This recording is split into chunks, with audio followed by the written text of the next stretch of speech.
ఈరోజు చేవెళ్ళ మండలం మిర్జాగూడ దగ్గర జరిగినటువంటి బస్ యాక్సిడెంట్ చాలా బాధాకరమైన విషయం. ఎందుకంటే 24 మెంబర్స్ చనిపోయారు. అందులో ఎక్కువ మహిళలే ఉన్నారు. చిన్నపిల్లలు పాపం కొన్ని మంత్స్ బేబీ కూడా చనిపోవడం జరిగింది. చాలా బాధాకరమైన విషయం అది. సో ఇంకోటి ఏంటంటే ఒకటే ఫ్యామిలీకి చెందినటువంటి 3 సిస్టర్స్ కూడా చనిపోవడం జరిగింది.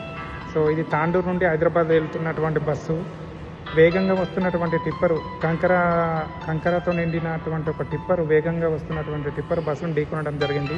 సో లారీలో ఉన్నటువంటి టిప్పర్లో ఉన్నటువంటి కంకర మొత్తం వచ్చేసి బస్సులో పడింది.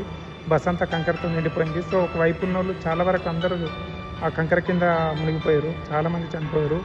సో ఒకవైపు డ్రైవర్ వైపు మొత్తం ఇట్లా కొట్టుకపోయింది అనమాట టిప్పర్. చాలా బాధాకరమైన విషయం. ఆ క్లిప్స్ని చూస్తుంటే కళ్ళకు నీళ్ళు వస్తున్నాయి. అక్కడ చాలామంది రాజకీయ నాయకుల వల్లనే ఇది జరిగింది అంటున్నారు. చాలా సంవత్సరాల కింద జరగాల్సిన ప్రాజెక్టు రాజకీయ నాయకుల వల్ల, ప్రకృతి ప్రేమికుల వల్ల ఇంత లేట్ అయింది అంటున్నారు. ప్లీజ్